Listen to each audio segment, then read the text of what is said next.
ভালো যেহেতু বাসবা না তো ভালোবাসছিলা কেন? সারা জীবন যেহেতু পাশে থাকবা না তো ক্ষণিকের জন্য কাছে আসছিলা কেন? সত্যি তোমার অভিনয়টা সেরা। তোমার অভিনয়ের কাছে হার মানবে চলচ্চিত্রের অভিনেত্রীরা।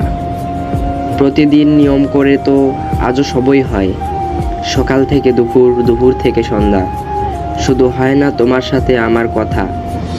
তুমি না ঘুমালে আমি ঘুমাবো না, তুমি না খেলে আমি খাবো না, এমন অবুঝদের মতো বায়না আর করা হয় না।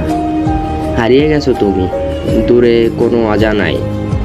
ক্ষতি করব না, অভিযোগও রাখবো না, চাওয়া একটাই, শেষবারের মতো দেখা দিও আমায়। দূর থেকে দুই চোখ ভরে দেখে নিব তোমায়।